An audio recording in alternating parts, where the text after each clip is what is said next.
Muito boa noite para você que está chegando. Esse aqui é o Happy Hour com Edu. Sejam bem-vindos.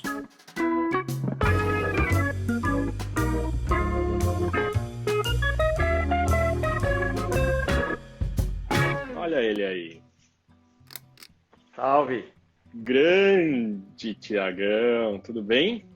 Bem, e você? Tudo jóia. Você me escuta bem? Me vê bem também? Salu, meu caro! Salu. Happy Hour com Edu, muito bem-vindo, viu? Para esse programa especial, querido. Tiagão, um grande prazer ter você aqui. Eu não sei se você lembra, mas eu entrevistei o Gu, entrevistei a Dani, e eu falava para você nas aulas de yoga, né? Para quem Uhum. não conhece, o Thiago é meu professor de yoga. E aí eu falava pro Thiago, você vai ser entrevistado, aguarde. E a minha primeira pergunta para você no Happy Hour com o Edu e é uma pergunta que eu faço para todos os meus convidados, quem é Thiago? Edu, eu vou te dar uma resposta de agora, né? Uhum. Então, eu estava conversando com uma amiga que falou: Você pensou o que você vai falar? Eu falei: não pensei. Eu não gosto de pensar muito, eu gosto de simplesmente falar o que está vivo no momento, assim, né? Isso aí. E uma das coisas que eu aprendi muito nesses anos de vida, e principalmente no yoga, foi que eu não sou, mas eu estou muitas coisas. O que eu sou, ainda estou buscando entender. Eu acho que é muito antes, né, da minha personalidade. Então, quem é Tiago Arruda? Talvez daqui a uns anos eu te responda melhor, mas quem estou agora é um pai, acho que primeira definição assim desses rótulos, né? Eu acho que todos nós temos vários rótulos, várias Uhum. máscarazinhas, não no sentido negativo de máscara, mas que a gente se veste para desempenhar um papel. Então, quando eu estou professor ali, tem um Thiago que aparece. Quando eu estou em casa com meus filhos, é outro Thiago. Então, dentro desses papéis, acho que o primeiro é o pai, o Felipe, da Ana Luísa. Esse é um papel que eu gosto de desempenhar e que ainda tem muitos anos pela frente, no Quantos qual eu anos tem aprendo todos os dias. os filhotes, A Ana Luísa principalmente? tem quase 15, ela faz agora em dezembro 15, Olha e o só. Felipe fez em julho, ele fez 12. Legal. Estou também professor de yoga em desenvolvimento e em prática, em estudo, comunicação. Eu acho que essa profissão que eu tenho desempenhado atualmente, ela é muito rica no sentido de aprendizado, dessa busca de quem sou eu, né? Uhum. E estou também guardião do Brotherhood Brasil, que é um grupo de homens para homens, que a gente discute algumas questões de masculinidade, sejam de masculinidade tóxica, no sentido do que a gente exerce, ou ainda replica, ou daquela com a qual a gente sofreu desde criança, com esses padrões, né, de como deveríamos ser. E, bom, estou namorando, estou criando uma parceria aí com uma companheira, estou em busca de uma viagem recente agora, recente não, né, que será em breve para a Amazônia, que é um chamado que eu sinto. Eu sinto que, no geral, eu estou, o Thiago, assim, para desenvolver, para definir eu não gosto, porque acho que define limita, né? Mas estou aberto, assim, estou em fase Uhum. de querer descobrir coisas novas. E aí, Tiago, antes da gente falar de masculinidade, que é o nosso tema de hoje, inspirado no Novembro Azul e tal, eu não posso, como um cara que sou apaixonado por um tema chamado empreendedorismo e a busca, né, desse nosso aprendizado, né, dessa nossa direção e tal, eu queria que você falasse um pouquinho como é que você se tornou e caminhou na tua profissão para se tornar hoje em dia, entre outras coisas, como você acabou de mesmo dizer, uma das coisas profissionais que você está fazendo é professor de yoga. Eu queria que você me falasse um pouquinho dessa tua transição, desse teu processo, porque é muito bonito de ver, né? E, e aí eu queria que você compartilhasse com a galera aí como é que você chegou aqui. É difícil separar as coisas, né? Acho que todas caminham ao mesmo tempo na vida e vão me levando, né? Uhum. Eu comecei a trabalhar uma questão mais de autoconhecimento quando eu já tinha me separado, já tinha me divorciado em 2000, final de 2014, já tinha largado a engenharia, que eu sou formado em engenharia civil, e já tinha os 2 filhos, né, obviamente. Então, eu até esse momento, 2014, eu sinto que eu fui meio que levado sem muito saber para onde eu estava indo. Então, eu cresci numa família de classe média, sempre tive acesso a colégios bons, sempre tive acesso a clubes, né? Então, eu jogava tênis quando era criança, depois eu fui fazer, morar fora, fui morar na Austrália. Então, eu fiz todo aquele padrãozinho, né, de uma pessoa que teve acesso privilegiado a muitas coisas. Mas eu sempre fui bem na escola, por exemplo, mas era aquilo que eu recebia. Eu tinha matemática, português, história, geografia, escolher. Tinha aquela, fazia bem, passava de ano. Quando eu terminei o terceiro ano, que eu tive que escolher alguma coisa, eu falei, nossa, e agora? Agora não sei o que eu quero. Eu queria fazer arquitetura, gostava um pouco de desenho. Pensei em fazer economia, porque eu tinha uma questão de ser bem-sucedido, de ser um provedor, pai de família. E aí, conversando com meu pai, ele falou, se você tá na dúvida, gosta de arquitetura, talvez economia, por que você não faz engenharia? Porque aí você pode ser tanto engenheiro, quanto arquiteto, quanto economista. Depois você escolhe. E naquele momento fez sentido para mim. Eu acho que eu estava muito baseado na minha mente racional, intelectual, e não muito conectado com a minha intuição. E no terceiro ano de faculdade, eu percebi que não era aquilo. Mas aí já falei, e agora? Como eu não sei, vou continuar. Me formei. Aí me formei, não estava feliz, trabalhei em algumas empreiteiras, trabalhei no escritório de desenho e tal. E aí eu resolvi largar tudo e fui morar na Austrália. Lá eu curti a vida, que era andar de bicicleta, trabalhar num café, servindo as pessoas, ter um acesso próximo num bar, assim. Falei, cara, a vida é mais simples, né? Só que eu ainda não tinha essa consciência, sabe? Quando eu voltei, eu falei, bom, uma coisa é trabalhar num café e andar de bicicleta na Austrália, outra coisa é fazer isso no Brasil, né? Eu não posso ser isso, eu tenho que ser alguém mais, sei lá, tenho que ser um empresário, alguma coisa assim. E aí, nessa dúvida do que eu iria fazer, minha prima tinha uma agência de eventos. Ela falou, faz uns freelas comigo aqui, enquanto você não decide, né? Então, eu passei acho que 1 ano e meio fazendo freela de produção de eventos. Nesse processo, eu fiz um curso de fotografia PB, fiz um curso de teatro, comecei a buscar algumas coisas nesse sentido que eu achava que eu tinha que ir para um lado mais criativo, mais de comunicação. Mas aí eu percebi que eu era o careta dos artistas e o descolado dos engenheiros. E eu não era nenhum dos dois, sabe?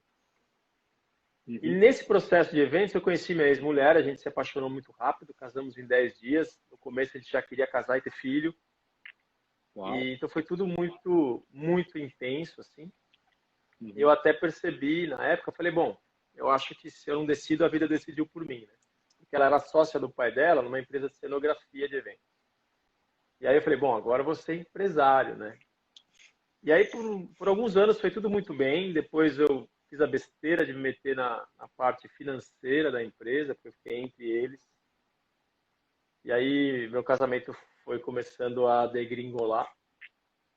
E até que em 2014 eu me separei, e aí a empresa também teve uma questão, a gente teve que sair, e eu, de repente, me vi sem chão. E eu lembro nesse ano que eu falei, bom, não tenho mais família, não tenho empresa, não tenho carreira, não tenho mais nada, né? Quem sou eu? E eu fiz um mapa astral, e o rapaz falou, cara, acho difícil vocês voltarem, mas sei lá, né? Mas você tem que trabalhar a sua espiritualidade. Se você não trabalhar a espiritualidade, nada na sua vida vai funcionar. E eu, naquela época, falei, espiritualidade, cara, eu tô devendo no banco, tinha uma dívida com meu pai, preciso pagar boleto, espiritualidade. Ele falou, cara, você não acredita em nada, vai abraçar a árvore. Mas faça alguma coisa já pensando, já além da sua cabeça, que você quer entender tudo. E aí, cara, foi muito louco. Eu virei uma chavinha no ano seguinte, 2015, comecei alguns processos de autoconhecimento. Dentre eles, eu fiz 2 retiros Vipassana. Eu fui tomar ayahuasca até, fiz algumas coisas de rebalance, que é uma massagem de toque profundo. Fiz várias coisas que eu fui tentar entender quem era eu por trás da minha cabeça racional. E nessas indas e vindas, né, eu comecei a praticar yoga em 2003, por questões físicas. Eu tinha um quadril um pouquinho fora do lugar, tinha uma escoliose, e eu fiz Rolfing, fiz várias coisas que não resolviam. E a yoga começou a me consertar. Quando eu casei, que eu parei de praticar oficialmente, porque eu acordava muito cedo, ela acordava mais tarde, quando ela chegava eu já estava dormindo, ela falou, bom, a gente não vai se ver mais, né? E aí nesse processo eu parei de fazer o que eu gostava para meio que me adaptar à vida dela, que foi o primeiro erro no casamento. Enfim, aí depois eu comecei a praticar de novo, né? E me fez bem. E tinha uma namorada, depois, né, que eu me separei, tive uma namorada que ela falou, cara, você tem que fazer isso. Você tem cara de que vai se dar bem, assim, fazendo yoga. É uma coisa que você gosta, uma coisa que você faz bem, uma coisa que você sabe passar. E na época eu estava ainda muito preso com as questões materiais, assim. Tipo, eu tenho 2 filhos em idade já quase pré-adolescente, eu tenho que sustentar uma família, não dá para fazer essa história de começar a dar aula de yoga. E aí ela me falou, cara, veja qual parte sua que ainda está querendo ficar nessa vida que você está. Mas para de tirar a responsabilidade de você e passar para as crianças, sabe? E aí foi uma outra chave. E aí, por acaso ou não, né, a vida é assim que funciona, eu vi um site, um post no Instagram, dizendo que ia ter uma palestra no Una Yoga com a Dani, que eu não sabia quem era. E eu fui lá, falei, não sei quem é, mas vou. E na reuniãozinha eu senti um chamado, comecei a fazer o curso. E aí foi tudo muito rápido. Eu fiz o curso com ela, já conheci o Francisco, que é meu outro professor, que eu fiz um outro curso depois eu fiz um terceiro. E aí, de repente, ela me chamou para dar aula no Una e em 2 anos eu virei professor, eu larguei o emprego e aquilo que era uma coisa impossível para mim aconteceu e está acontecendo. E aí tem uma sabedoria, eu acho, assim, da vida, que eu larguei o emprego, comecei a fazer o curso de yoga, então eu estava 6 meses já só estudando e não estava mais trabalhando, mas eu tinha uma reservinha financeira. Nesse período com dinheiro, eu estava confiante de que ia dar tudo certo. Quando acabou a minha reserva, que aí eu entrei meio que em pânico. E aí que eu percebi, é no momento que acabou o dinheiro que eu tive que testar a minha fé, assim, fé na vida mesmo. Eu lembro até hoje, eu sempre gosto de falar que tem uma aluna que fez o primeiro curso comigo que me pagou o segundo curso. Falou, meu, o dia que você tiver, você me paga de volta. Então Olha que animal. foi bem forte. Que linda história e obrigado por compartilhar. E aqui eu queria destacar que eu sou aluno do Thiago, excelente professor de yoga e recomendo fortemente. Então, só seguir ele no perfil aí, pedir umas aulas, porque o cara manja, viu?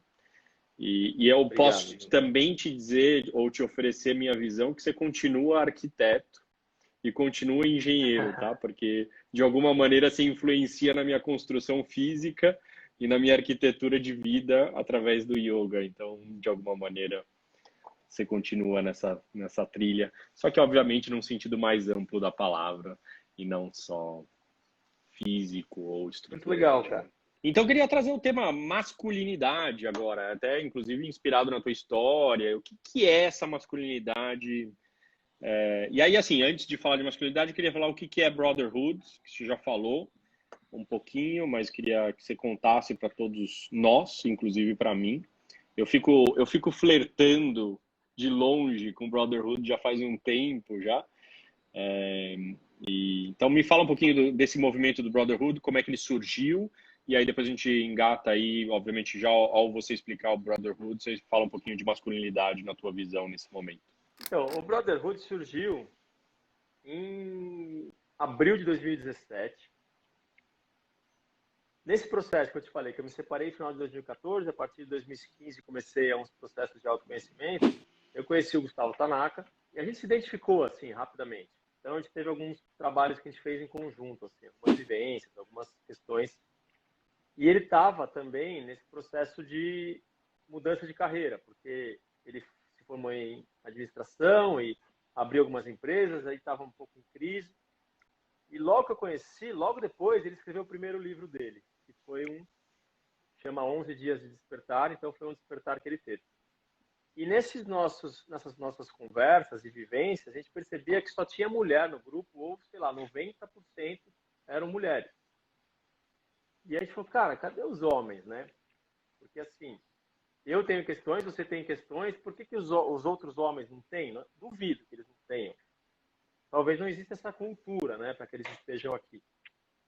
E aí, dessa necessidade, nessa constatação, né, de que faltavam os homens, a gente falou, vai ver que é porque não tem espaço para os homens. E aí começou o Brotherhood como um espaço para que homens pudessem trazer suas questões com mais confiança de se vulnerabilizar.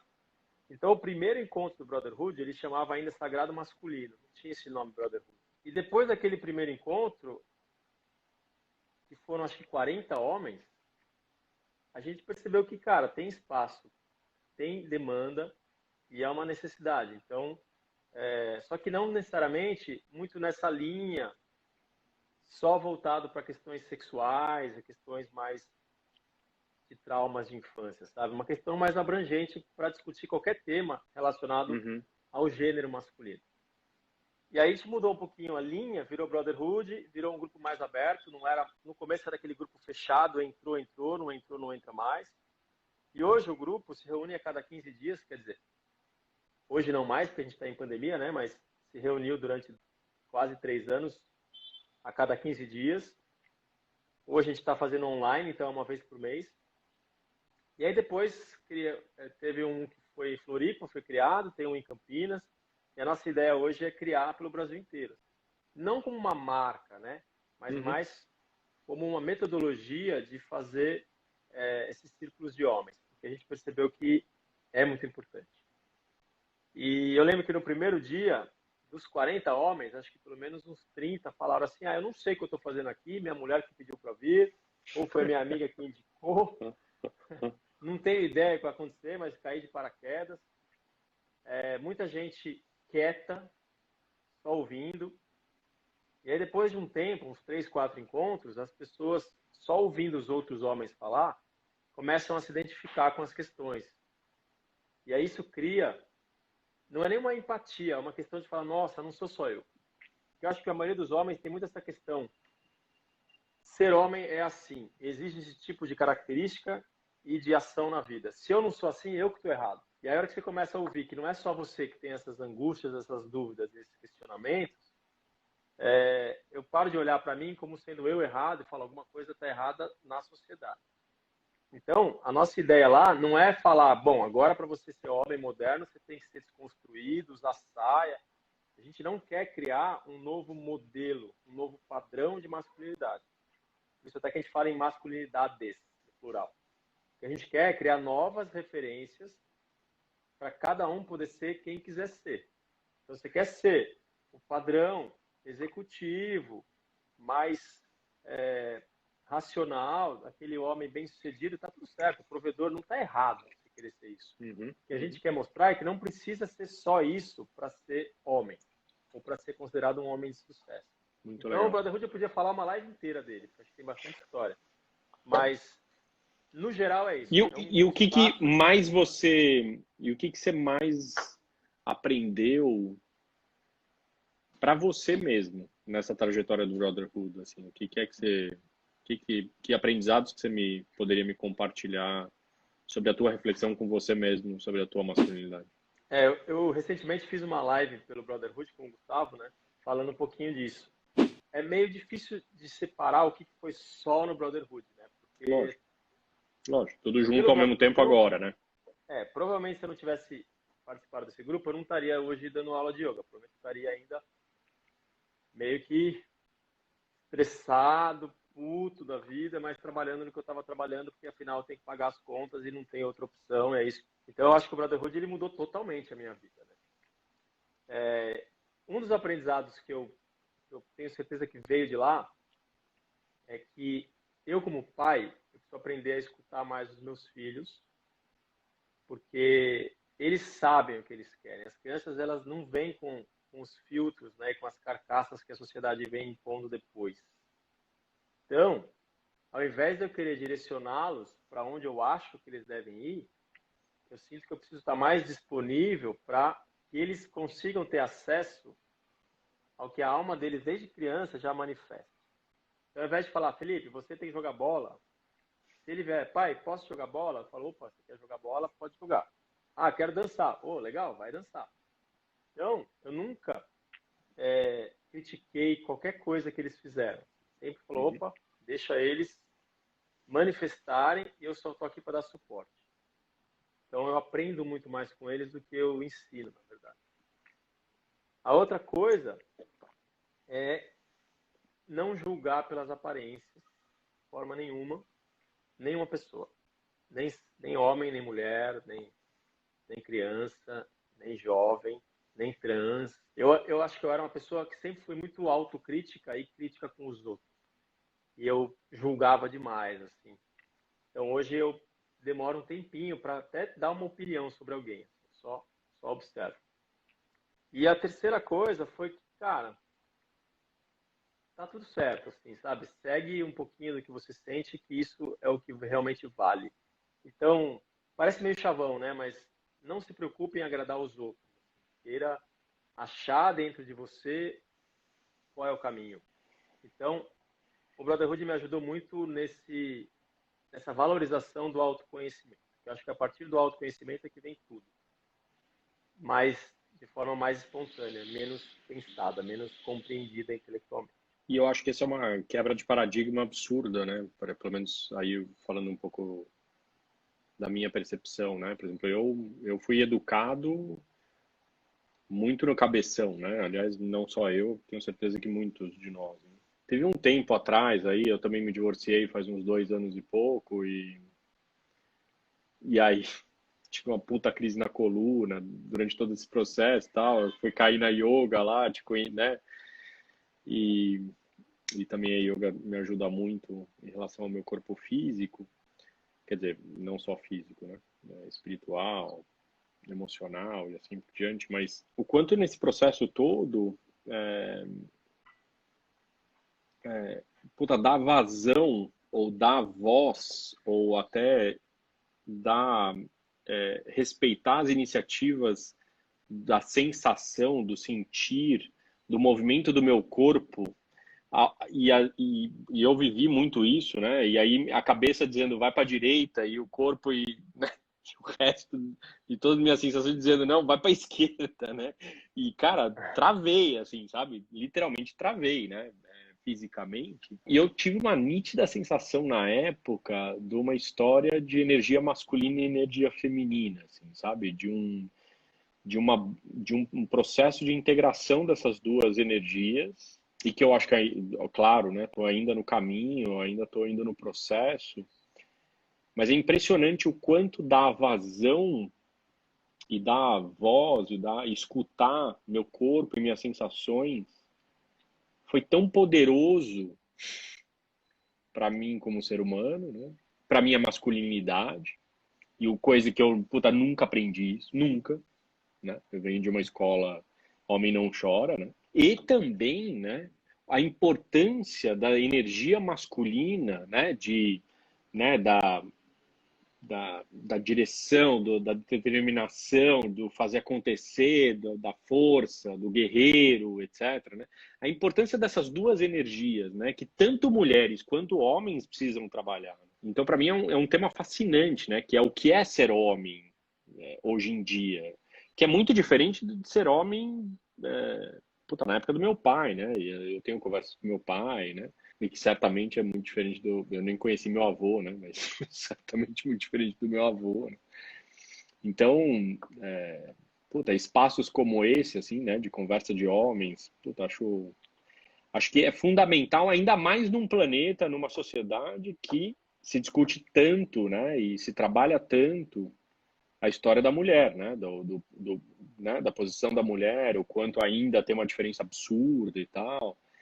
Então, o quanto, e aí uma pergunta para você nesse sentido, o quanto você acha que um trabalho como Brotherhood, ou uma conversa como essa que a gente está tendo aqui sobre, né, masculinidade, influencia ou trabalha a questão da mulher, por exemplo, no mercado de trabalho e assim por diante, né?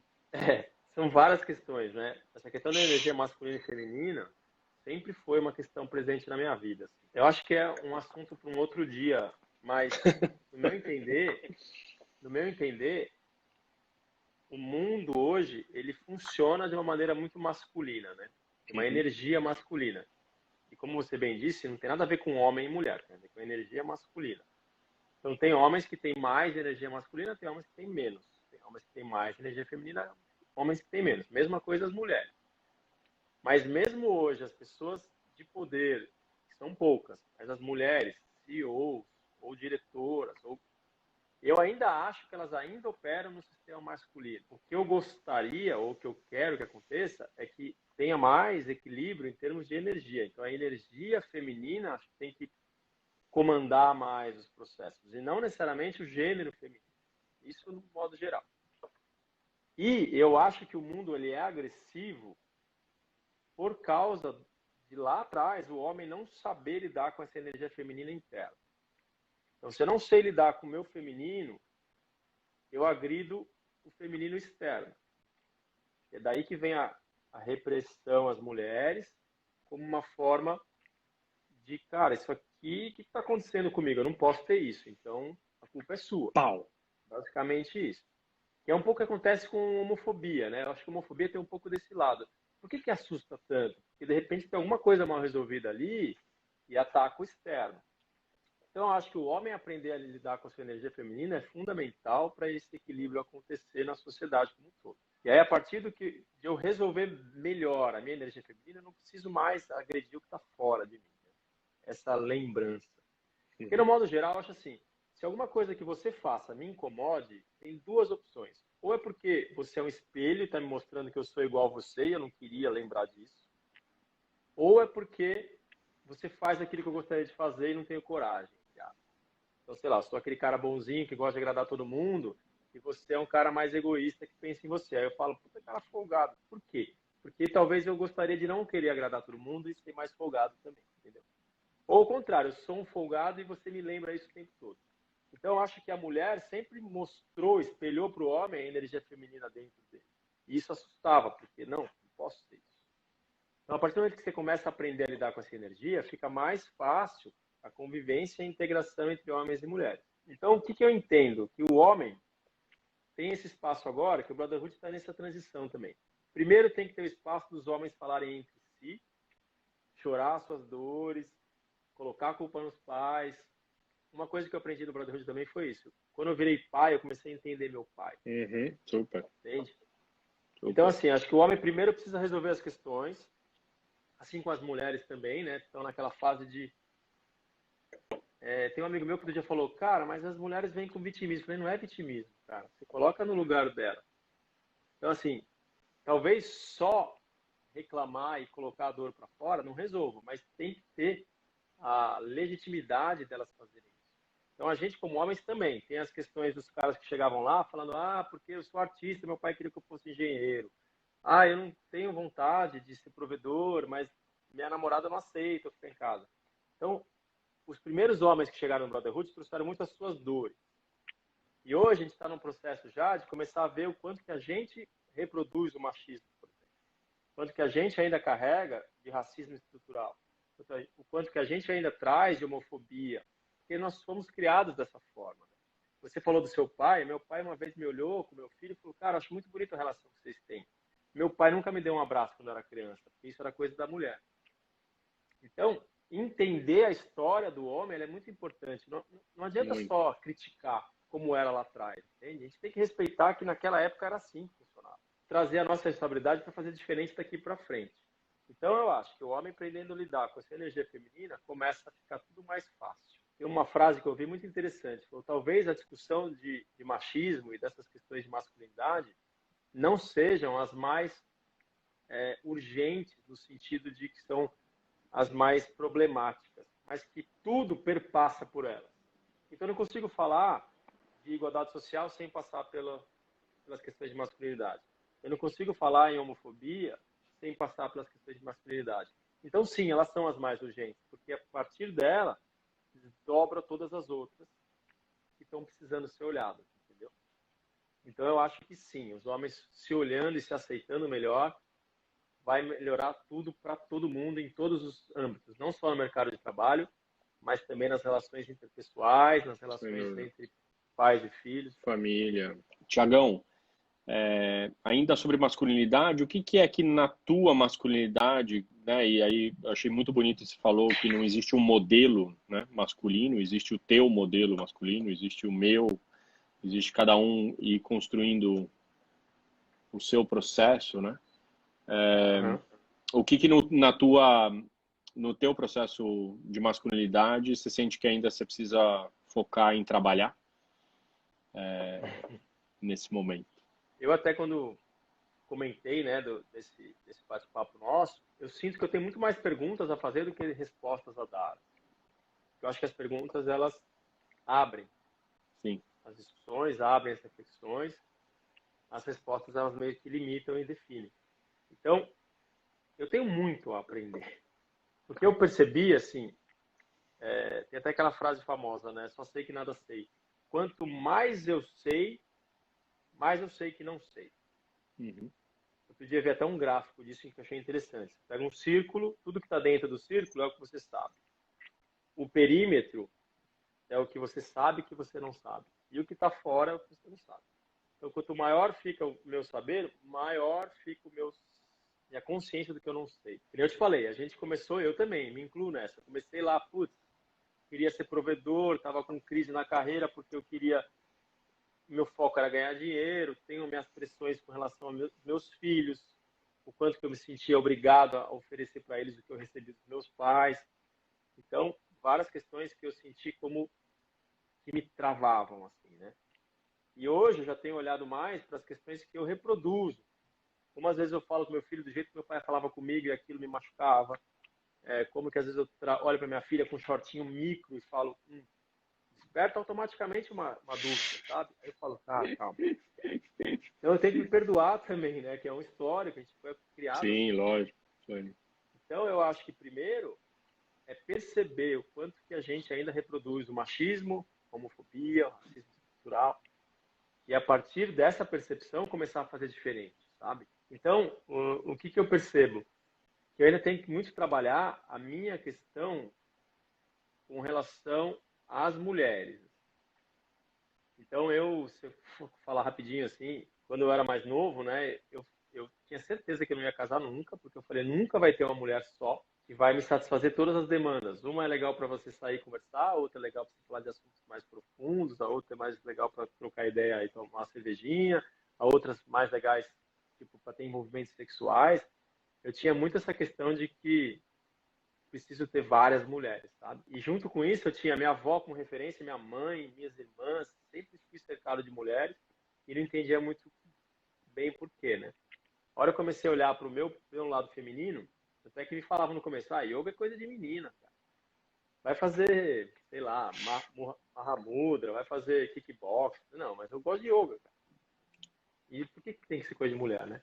Então eu percebi que eu fui aceitando o meu lado feminino cada vez com mais naturalidade, mas de uma certa forma ainda distorcia um pouquinho com relação às mulheres externas, entende? Então a minha relação com as mulheres, eu sinto que ela está nesse processo de aperfeiçoamento, assim, de sintonia fina. E aí eu quero, de verdade, não quero fingir que está tudo resolvido. Eu quero realmente procurar dentro de mim e ver o que ainda está lá presente, enraizado, de uma certa atitude machista. Porque, por exemplo, outro dia eu percebi, outro dia não, né? Faz alguns anos, mas eu percebi que eu falava com a minha mãe no WhatsApp sempre num sentido de demanda. Preciso disso, como se ela tivesse meio que disponível ali para mim, sabe? E eu não percebia isso. Já era sempre, não era oi mãe, como é que você tá? Tudo bem? E só. Era sempre oi mãe, tudo bem? Eu preciso disso. Oi mãe, tudo bem? Tudo bem? Sempre numa expectativa de que ela tivesse ali disponível para mim, como ela sempre esteve. Né? Mas tem umas sutilezas do machismo que às vezes a gente não percebe. E hoje eu tenho percebido cada vez mais. Desde crescer vendo meu pai pedindo as coisas para minha mãe, porque no modelo de casamento deles é assim: eu trabalho, trago dinheiro para casa, o resto você faz. Então, meu pai não sabe de ter uma faca, não sabe de ter uma colher em casa, não sabe cozinhar, não quer aprender. Em compensação, ele sempre teve esse papel de, ó, tá aqui o dinheiro. Então, eu cresci vendo isso. Então, de uma certa forma, isso me influenciou demais. Assim, eu achava que eu tinha que fazer isso, ganhar dinheiro e dar o dinheiro. E só. E quando eu percebi que não era isso que eu queria, eu comecei a olhar para as sutilezas de quanto eu ainda reproduzia esse comportamento dele, sabe? De olhar para as mulheres de uma maneira um pouquinho diferente. Então, teve um relato Sim. no Brotherhood que o cara falou assim, sabe o que eu percebi? Nas reuniões de empresa, aquelas mais longas, toda vez que eu ia tomar um cafezinho, era na hora que uma mulher começava a falar. Então ele percebeu que na cabeça dele, o homem ele tem que ouvir, a mulher não. Mas nunca ninguém disse isso para ele. Olha, quando você tiver uma reunião e uma mulher começar a falar, você para de falar.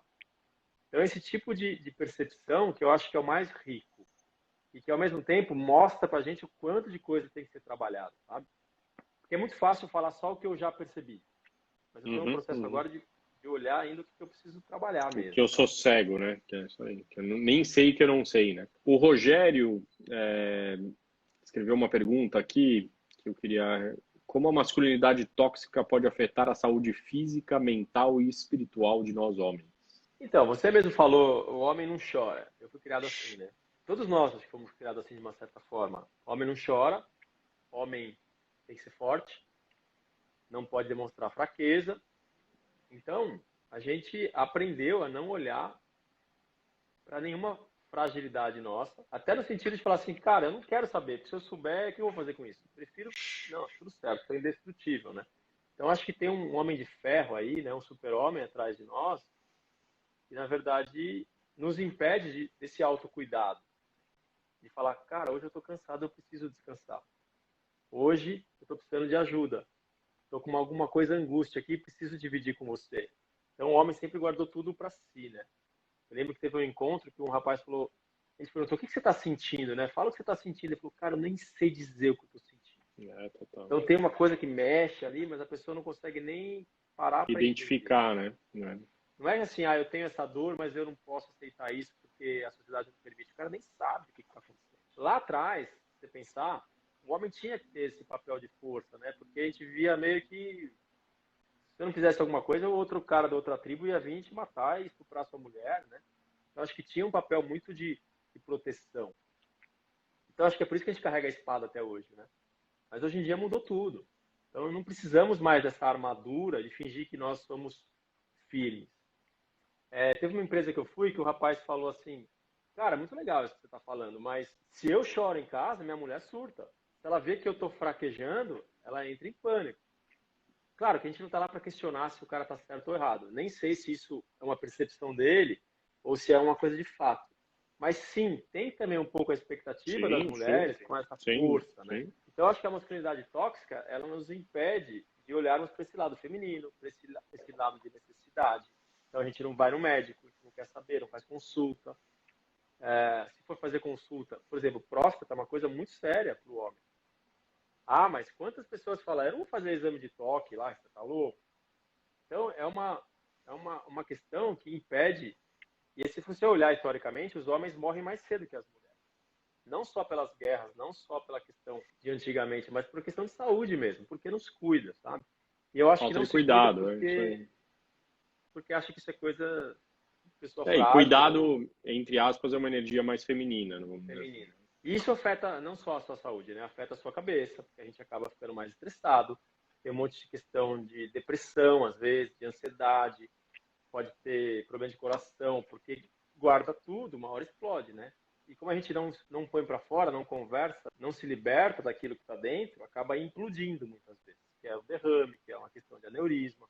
Então, a masculinidade tóxica, ela não é só ruim para as mulheres, ela é ruim para todo mundo. Principalmente para muitos homens até. Tem muitos homens que se matam. Assim. Muitos homens que matam os outros por não saber lidar com essas questões internas. Assumir a vulnerabilidade, que é o que a gente propõe no Brotherhood, é muito saudável. Tanto para a saúde física quanto mental e principalmente espiritual também. Tem uma pergunta que eu sempre faço também para todos os meus convidados aqui no Happy Hour com o Edu, que é qual é o teu propósito? Outro dia eu vi nem lembro onde foi, na verdade, mas me marcou. Que não existe uma missão na sua vida, não existe um propósito.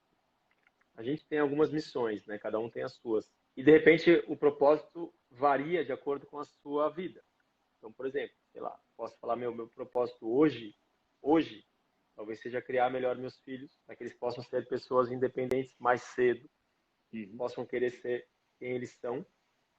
Porque eu tenho meus projetos para quando eles não precisarem mais de mim. Não que eu vá abandoná-los, né? Mas essa questão do sustento, assim, de estar muito presente no dia a dia, na criação deles. A gente tem guarda compartilhada, né? Então, isso eu faço questão. Então, meu propósito hoje é muito ser um bom pai para eles poderem ser quem eles quiserem ser. Eu acho que eu demorei muito para achar quem eu quem eu queria ser, porque eu fiquei preso em alguns modelos. Então, eu não quero que eles façam isso. Mas, ao mesmo tempo, eu sinto que eu estou construindo um caminho, eu ainda não sei de que forma, porque eu acredito muito na impermanência, acredito muito nessa questão do viver o presente, mas tem alguma coisa que eu estou sentindo que está sendo construída para esse período pós, né, crianças, que talvez daqui uns 7 anos, assim, 8 anos, que tem muito a ver com serviço, assim, serviço ao próximo. Então, hoje, dando aula, eu já sinto um pouco desse serviço, porque é muito para o outro, né? Claro que toda relação que a gente tem humana tem uma troca. Então, eu recebo muito dando aula. Mas o meu propósito como professor é ajudar as pessoas e ter esse acesso para mais gente. Por isso que o método que eu estou é muito mais acessível do que alguns outros. Mas, mesmo assim, eu acho que tem algo maior assim, se desenvolvendo para os próximos anos, que eu ainda não sei o que é. E ao contrário do que eu sofria antes, eu não estou preocupado com o que vai vir, sabe? Eu não tenho mais medo do futuro. É uma coisa que eu tinha muito medo. Eu sinto que meu pai nasceu assim, criou assim, então ele está sempre preocupado com o futuro e acaba não vivendo o presente. Então hoje eu não sei o que vai ser da minha vida daqui a 10 anos. E tudo bem, eu estou bem com isso. Mas eu sinto que tem um propósito de serviço que está além das minhas próprias necessidades. Eu sempre fui muito preocupado com o meu mundinho, com a minha bolha. E hoje eu sinto que tem um caminho aí que eu estou me preparando, sem meio que saber muito, para esse algo maior que vem daqui a uns anos. Que tem a ver com os outros, muito mais do que comigo, com a minha família, sabe? E tem um propósito que é um outro propósito meu, que eu já descobri há alguns anos, em algumas sessões também, que é quebrar um pouco desse padrão que vem vindo sendo repetido pelos homens da minha família. Eu sinto que meu pai deixou de fazer o que ele queria para seguir um modelo. E meu avô fez isso também. Para trás eu não sei, mas talvez tenha acontecido isso antes. Então o fato de eu estar aqui hoje, dando aula de yoga com uma faixa na cabeça, já é muito parte do meu propósito. Porque meu filho está aqui do meu lado, ele está me olhando e ele sabe que se ele quiser ser professor de yoga, se ele quiser ser bailarino, ele pode ser. Então eu sinto que um dos propósitos também é essa quebra dessa repetição de padrão de masculinidade tóxica que vem acontecendo na minha família há muitos anos. Te agradeço, cara, muito por muitas coisas, né?